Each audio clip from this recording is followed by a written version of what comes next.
नमस्कार, मैं हूं कौशलेंद्र झा और केकेएन लाइव पर आपका स्वागत है।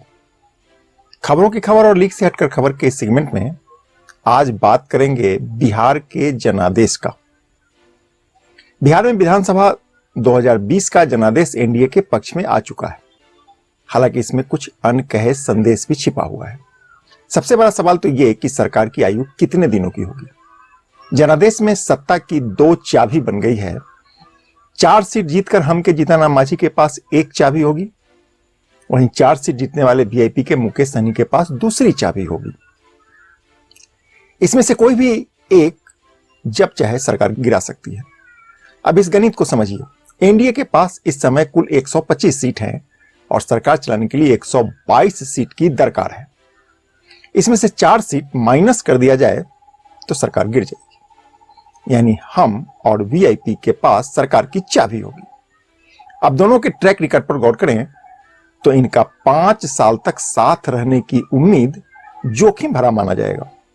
ऐसे में सवाल उठता है कि क्या नीतीश कुमार इस जोखिम भरी सरकार की अगुवाई करने में सक्षम होंगे, और यदि हो गए तो सरकार की आयु क्या होगी। नीतीश कुमार की जनता दल यूनाइटेड पहले के मुकाबले 28 सीटें कम लाकर 43 सीटों पर सिमट गई है।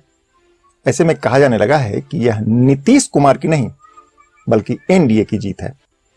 बताने की जरूरत नहीं कि 74 सीट पाकर भारतीय जनता पार्टी अब बड़े भाई की भूमिका में है।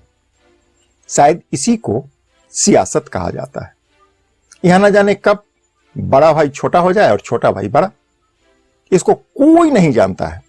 ऐसे में नीतीश कुमार क्या करेंगे यह फैसला भी अब उन्हीं को करना है। भाजपा पहले ही स्पष्ट कर चुकी है कि ज्यादा सीटें पाने के बावजूद वह नीतीश कुमार को ही मुख्यमंत्री की कुर्सी पर देखना चाहती है। एक सवाल यह भी कि बड़ी पार्टी के तौर पर उभरा भाजपा क्या 2024 का लोकसभा चुनाव भी नीतीश कुमार को आगे करके लड़ना चाहेगी। निकट भविष्य में इन तमाम बिंदुओं पर बहस होने ही वाली है। फिलहाल इसका जवाब भविष्य के गर्भ में छोड़ देते हैं और यहां इसको कुरेदना हम उचित नहीं समझते। कहते हैं कि अक्सर अतीत के पन्नों में आगत का संदेश छिपा होता है, जो यहां भी छिपा हुआ है और आप इसको समझने की कोशिश कीजिए। इधर आंकड़े चिक चिक कर तस्दीक कर रहे हैं कि खुद को प्रधानमंत्री नरेंद्र मोदी का हनुमान बताने वाले एलजेपी के चिराग पासवान ने लंका की जगह अयोध्या को ही जला दिया, यानी एनडीए को रोक नहीं पाए जबकि एलजेपी का बड़ा नुकसान कर दिया। यानी चिराग ने झोपड़ी में ही आग लगा दी। हालांकि यह भी सच है कि नीतीश कुमार की पार्टी जदयू का आलोक फीका करने में चिराग एक हद तक कामयाब जरूर हो गए। कहते हैं कि चिराग पासवान ने अपने अधिकतर प्रत्याशी जदयू उम्मीदवार के खिलाफ उतारे थे और कम से कम 30 सीटों पर जदयू को डेंट करके नीतीश कुमार को बड़े भाई की कुर्सी से नीचे उतार दिया। जानकार मानते हैं कि यदि चिराग एनडीए के साथ मिलकर चुनाव लड़ रहे होते तो तस्वीर कुछ और होती। अब देखना यह है कि इस कारगुजारी के बावजूद क्या भारतीय जनता पार्टी केंद्र की सत्ता में उन्हें हिस्सेदार बनाए रखती है या उनको एनडीए से बाहर अपने लिए भविष्य तलाशनी पड़ेगी।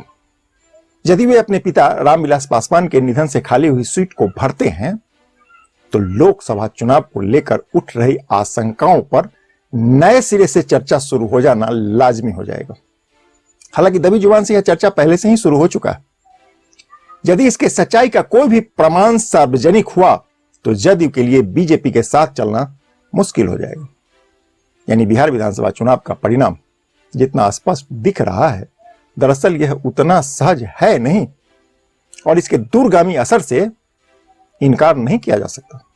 अब आते हैं तेजस्वी यादव पर।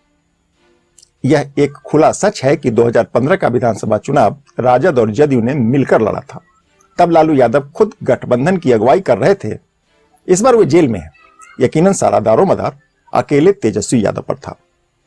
इस बार उनके साथ नीतीश कुमार जैसा पार्टनर भी नहीं था। तेजस्वी ने इस खालीपन को कांग्रेस एवं वाम दलों को साथ लेकर पूरा किया। हालांकि चुनाव से ठीक पहले उन्हें बड़ा झटका भी लगा।